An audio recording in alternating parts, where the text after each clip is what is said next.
तो types of angles में जो हमारा पहला नाम आता है सबसे पहले वो होता है एक्यूट एंगल, या फिर इसके पहले हम बोल सकते हैं zero angle. Zero angle generally 0 degree का होता है। इसके बाद हमारा जो दूसरा एंगल वो है एक्यूट एंगल। एक्यूट एंगल क्या होता है? मोर देन 0 डिग्री, मतलब क्या 0 डिग्री से ज्यादा होना चाहिए। मोर देन 0 डिग्री, मतलब कि 0 डिग्री से क्या होना चाहिए ज्यादा, या फिर हम डिग्री का साइन भी लगा सकते हैं, या फिर 0 डिग्री लिख भी सकते हैं। ये जो हमारा जो ऊपर पॉइंट जिसे हम डिग्री कहते हैं, तो वो 0 डिग्री से ज्यादा होना चाहिए, बट एक और कंडीशन है, लेस देन 180 डिग्री, नहीं लेस देन 90 डिग्री। तो जो एक्यूट एंगल है वो 0 डिग्री से ज्यादा होना चाहिए और 90 डिग्री से कम होना चाहिए। ये आपको जहां दिख जाए उसमें आप सीधा टिक कर दें। क्या टिक कर देंगे? ये क्या है? एक्यूट एंगल है। एक्यूट एंगल के बाद जो दूसरा एंगल बनता है वो है राइट एंगल। राइट एंगल हम एंगल को डिनोट भी कर सकते हैं ऐसे। राइट एंगल क्या होता है? जो कि an angle which is 90 degree, an angle which is exactly 90 degree. जब कोई एंगल हो वो एग्जैक्टली 90 डिग्री हो। जैसे मान लो अगर हमारी ये कोई लाइन है, अगर इस पे जब कोई परपेंडिकुलर गिर जाता है, मान लो ए डी और ये सी डी, तो ये जो एंगल बनेंगे ये हमेशा 90 डिग्री का बनेगा।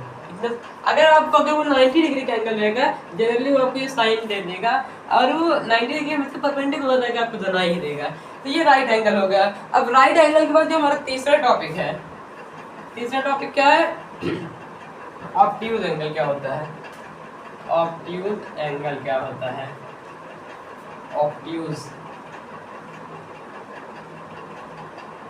ऑब्ट्यूज एंगल क्या होता है? 90 डिग्री से ज्यादा हो an angle which is more than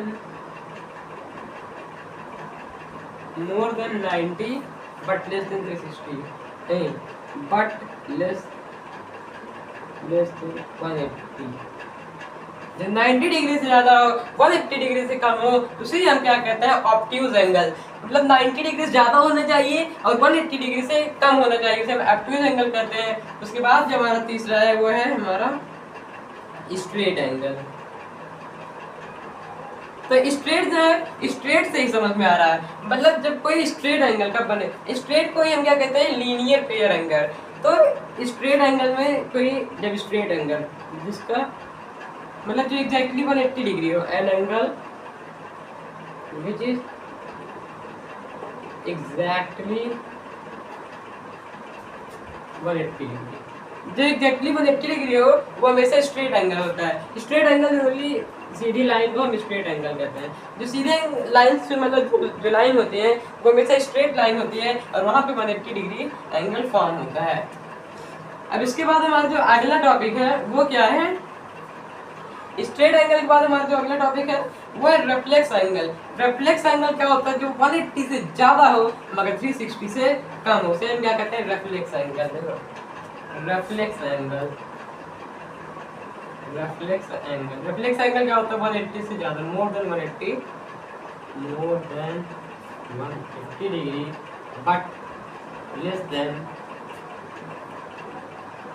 360 degree. जो एक 180 डिग्री से ज्यादा हो मगर 360 डिग्री से कम हो, उसे हम क्या कहेंगे? Reflex angle.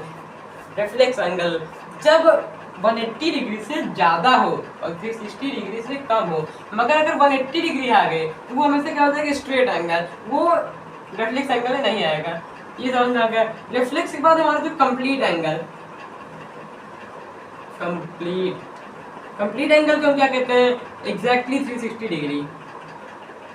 जो एग्जैक्टली 360 डिग्री हो उसे हम कंप्लीट एंगल कहते हैं। तो एंगल भी कंप्लीट हो गया और हमारा एंगल्स के टाइप्स के टॉपिक भी कंप्लीट हो गया। इससे आप समझ सकते हैं, मतलब स्ट्रेट कंप्लीट मतलब कि पूरा एंगल हमारा कितना है? 360 डिग्री। तो एंगल समझ में आ गए, टाइप्स ऑफ एंगल समझ में आ गए। इसके बाद मैं आपको बताता हूँ कि कॉरस्पॉन्डिंग एंगल क्या होते हैं, कोलिनियर एंगल क्या होते हैं, लीनियर लीनियर पेयर पर जो एंगल बनते हैं इनका सम कितना होता है। अब हम ये सब टॉपिक्स पढ़ेंगे। तो जब दो पैरेलल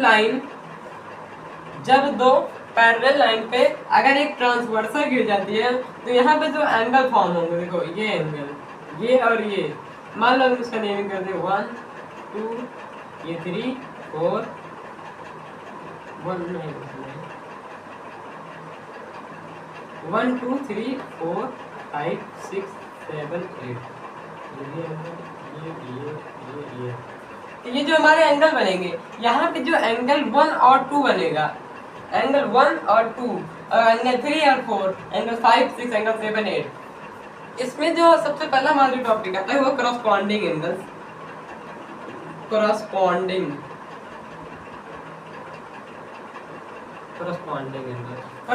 एंगल्स में क्या है, इसमें 1 और 5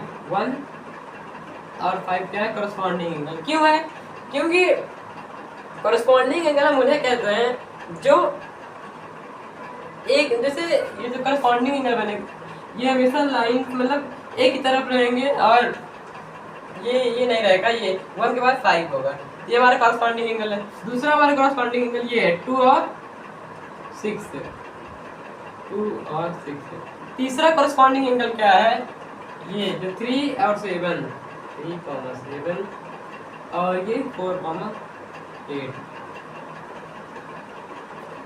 ये हमारे करस्पॉन्डिंग एंगल्स है। करस्पॉन्डिंग एंगल्स के बाद हमारा जो दूसरा टॉपिक है वो है इंटीरियर एंगल। इंटीरियर एंगल क्या होते हैं, जो एंगल अंदर बने हो। इंटीरियर मतलब क्या होता है, अंदर इसमें कौन कौन से एंगल बने, ये 5 6 3 4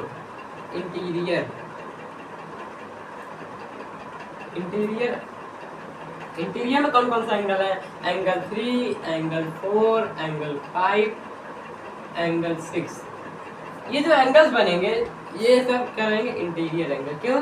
क्योंकि ये